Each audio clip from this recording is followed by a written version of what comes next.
Hey everyone, I hope you've enjoyed getting to know Jerron Herman thus far through his highlight and story posts. Today, I am so lucky to share the first ever Borderless Art interview with Jerron, and I am excited for you all to get to know him even better. So Jerron, feel free to introduce yourself. Hi, I'm Jerron. I'm an artist here in New York City. I'm a dark-skinned Black man with short, kinky locks and a full beard. I'm in front of a artisanal map, some plants, and you see in the corner like a bit of another abstract painting. So happy to be here. I'm so happy to have you today. I would love to hear more about your journey to becoming a professional dancer and how you have developed into the multifaceted artist today. Wow. Thank you for naming me as multifaceted. uh, I often think that my experience is a series of invitations that I took to either express or explore aspects of artistry that I always, from being a little child, wanted to experience. I came from very loving and expressive family. So my interpretation of art was already pretty embodied. And I think that one of the greatest leaps was to make it a professional career.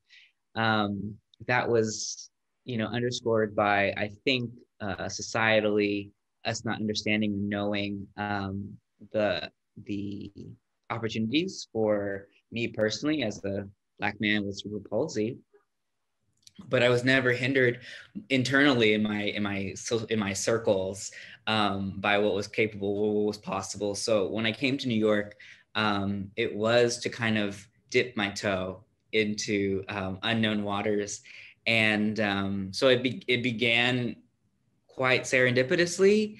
I was an education apprentice at the New Victory Theater Company in New York, and met a choreographer there named Sean Curran, who was like a fairy godfather, who then introduced me to Heidi Lasky, who I subsequently joined her company and was a principal performer and development director or principal member for 8 years, development director in the middle of that for 3.5, 4 years, and then just recently left. And I'm doing my own work. Now I'm doing my own work. Yeah. And what are you up to right now? What's going on in your world, especially with this pandemic? How has that affected your art? Yeah, so actually 2019 was a huge productive year and year of product for me, where I premiered and developed 4 independent world premieres, which was probably ill-advised. I would never expect anyone to kind of endeavor that kind of product history, performance history. And so 2020, I already had planned to be a little bit more restful and return to collaboratives. I had a full year of being an independent artist and exploring becoming the boss and the arbiter of my own envisionings. And then I was going to take a moment to get back to a collaborative, and I decided to begin this process with Kinetic Light in this new piece called Wired. And then the pandemic hit, and so the restfulness was mandated, and I think that allowed me the breadth and the largesse to just research and read and center and all of those things. So I think that it actually has really buoyed my practice, because I had just been drained from a year of like extensive production. Yeah, definitely. And for me as well, the pandemic has given me rest, but also it's brought me closer to my identity. And I feel like this time now has allowed me to explore my art through my individual voice. And I feel like I've really been amplifying that voice lately. And I see that in your work as well. And so my next question for you is, how does your identity inform your art? And then vice versa, how does art serve you, especially now? Yeah. Well, art remains a vehicle to express and to unpack, to distinguish ideas, to make sense of our world. It's always been it's always been a vehicle of that for me, as I contend with all of the things, all of the insights that this past 8 months has brought us. But I've been also dipping into a essentialism, and, kind of originating idea of my identity as being separate from my art making, as being separate from like what I actually produce, because I don't want to recapitulate a industry standard onto my identity. If production is slowed, then that implicates my identity. And so I do want to separate and delineate what constitutes as my identity, what constitutes as what I produce. So that's been quite hard, as I feel very tied to the things I do are the things that I am, and figuring out how to make really healthy distinctions between those two.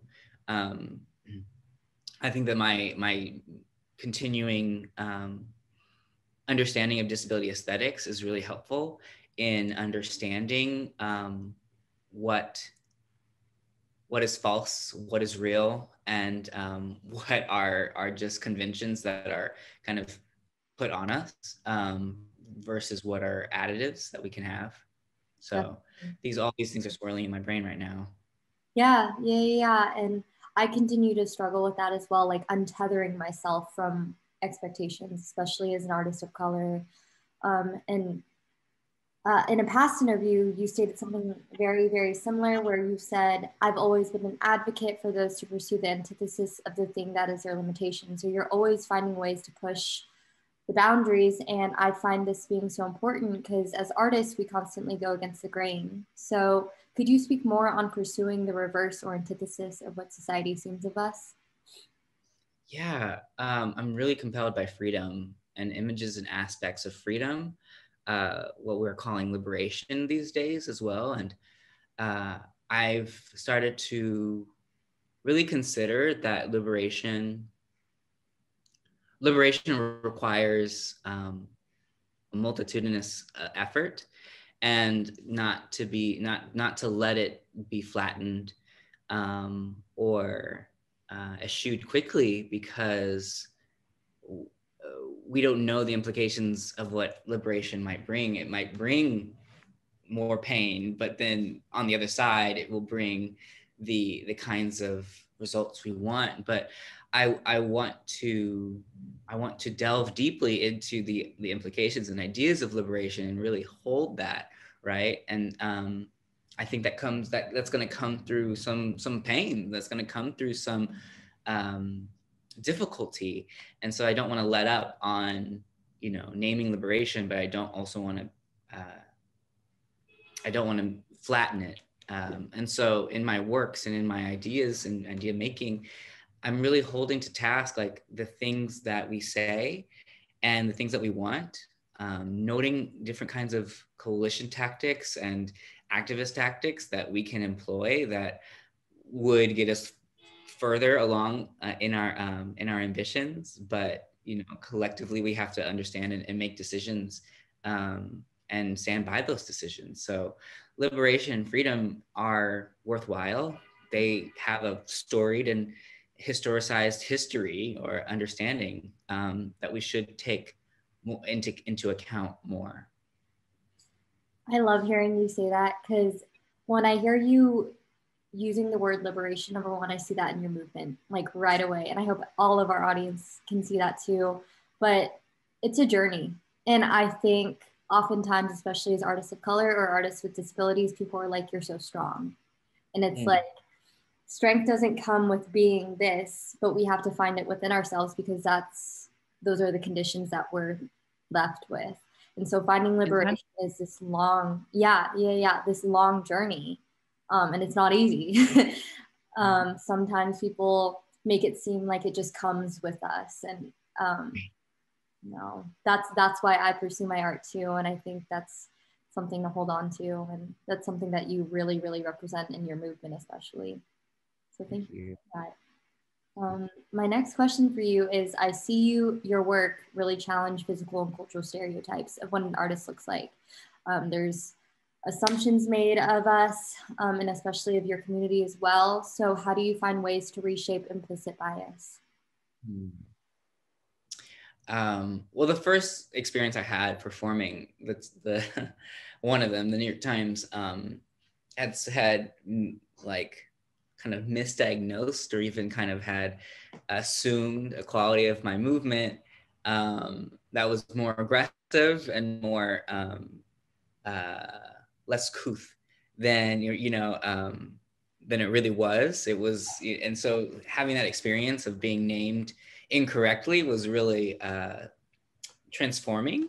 And I found that responses to definitions is just what I'm about. I mean, I think that what I've experienced from childhood is a series of medicalized determinism that shapes and moves me, and so my art is supposed to respond to those things as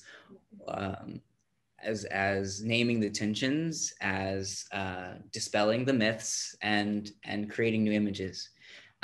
So yeah, I attack at the root, and I look to the definitions as locus for generative and maybe sometimes it's congruous movement. Like sometimes I do like to dip into the understood way of my body as a means to bridge understanding, right? Because I know you're coming from a place, and I know my body and my place. So my movement and my my art is somewhat about reconciliation. Mm-hmm. And oftentimes I feel like movement, especially since I'm also a dancer, brings us together, because it's this one language that we all understand, and our bodies hold this weight and this trauma and our identity. And so when we share that with each other, it's this really special understanding. And I find that it connects me to people in many different ways. And I know we haven't even formally met in real life, and I feel connected to you when I watch you move. And it's so evident that you're sharing every part of yourself with people as you move. And I think it's really special. And that's what I hope to do as an artist. I know a lot of other dancers out there want to get there as well. It takes a lot of self-reflection, I feel like. Yeah. Okay. So speaking to our C.A.A.C followers, speaking of them, how do we as current rising artists and students of color create more structures that support accessibility in the arts? I know we have the future in our hands. So yeah. Yeah, I think if we're movement artists, the embodied world is a legible world, and what we feel and how we move and how we understand movement can be translated and transferred to other forms of communication. So I do believe that we ought to catalog what we're doing in ways that many people can access them. In my work and in my approaches to accessibility features or welcoming, it's always to give, with respect to the audience, give them enough information to be autonomous and have agency. And which I think that we do generally as dancers. We, from gross bombastic movement to minute interior movement, we're already naming multiple worlds, and the vastness of worlds. So when you're employing accessibility, or you're employing access, or even welcoming to different communities, it's just about how do you let them into that same communication. And it doesn't have to be, you know, I think that the fears of getting it right and the medicalized, you know, standards do cloud over the artistry and the artistic vibes that can come from, you know, from one artist to an audience, a community. So I like to encourage artists to create access protocols that would match their aesthetic, you know, because that's the other aspect. That's the next step. Like, it's not just adding ASL interpretation. It is like, how can we get an ASL interpreter who knows dance, you know, and then knows takta, knows, you know, Bharatanatyam, knows modern, knows, you know, and so then we expand from just it being wholesale, like wholesale inclusion to aesthetic. And that's the next wave. And I think that we can all get more creative about how we interpret and use. And that's what I feel is the percolating and exciting part about the next step, is that we have to figure out how we do it and how we do it well and how we do it close to our chest, you know? Yeah. And I feel like, especially during these times, people are having their wake-up calls, but with this wake-up call, we need to be taking action. We also need to be coming up with the ideas. We can't keep turning to people being like, what do we do now? What do we do now? And that's the exciting thing about being an artist too, is that we have that kind of mind. We have that kind of mind to create new spaces for ourselves. And that's why this whole organization was even founded, is because we wanted to create spaces that weren't there for us before. And so what I think you're saying is we need to continue pushing. Again, the boundaries. Sounds very cliche, but it's true. So I only have 2 more questions for you today. I know you were touching on what you've been working on during this pandemic, but do you have any exciting projects that are coming up that you want us to know about? And where do you hope to see yourself in 10 years as an artist? Wow. So right now I'm primarily a company member with Kinetic Light. I'm a collaborating artist with them in this new piece called Wired, which is part aerial, and it tells the historical, embodied, untold stories of barbed wire in America. And it's going to talk about the material as object, and then also the people in the wire who have shaped and have been shaped by barbed wire. So it has multiple implications, and talk about borders and talk about, you know, how communities are foisted and created, all of that. It's going to be really, it's an exciting piece, and it's going to be really exciting to see it come to fruition. But also it was just announced that I'll be collaborating with one of my best collaborators, Molly Joyce, who's a musician and performer. They just got a National Sawdust residency, and we'll be collaborating on a video project.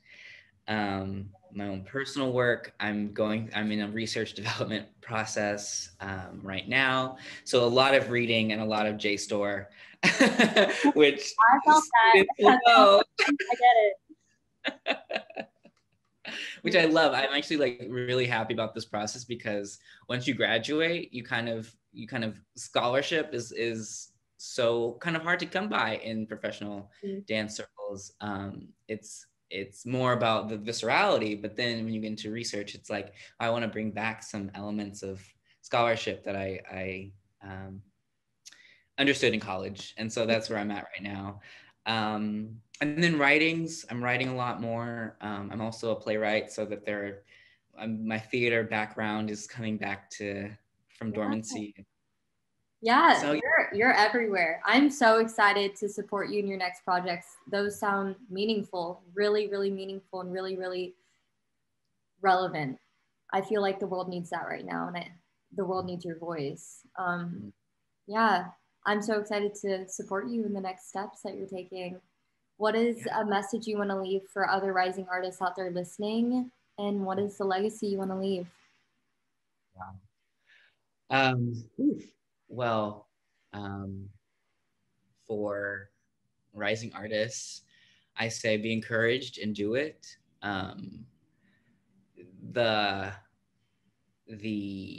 the way to a professional career or a sustainable career is so varied that there really is no one way to be discouraged or encouraged by what happens in this industry. And the the faith and connections that you make are the faith and connections that you make and that they are going to be additive to your direction and to your career, in ways that you cannot predict.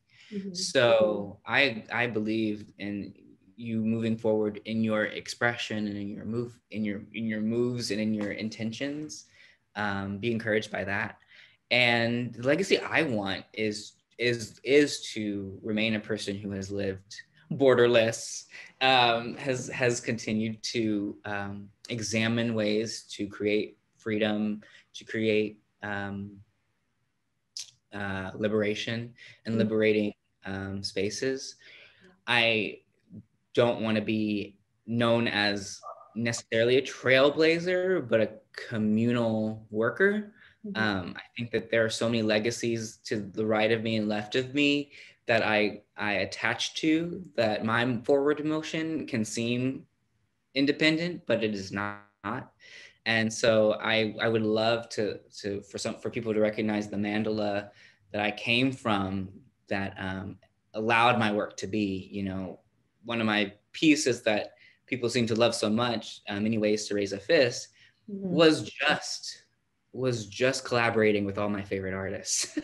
Was just a communal experience with all the things and loves I have for the many people that I get to do life with and be in community with. So in that way, it's hardly my work, it's hardly it's just mine. So with those things, I do want people to just recognize that there's a community here. Yeah, to what I'm doing. That's beautiful. That's such a beautiful thing to say. I cannot tell you how thankful I am for you. And I want to thank you for sharing your time with C.A.A.C today. Your work is extremely unapologetic. It's loud, it's powerful. People hear you, people see you, and I cannot wait to continue to follow where your career takes you. Jerron, it's been an honor getting to share this time with you. Thank you so much. Thank you, Lauren. All right. Bye, everyone.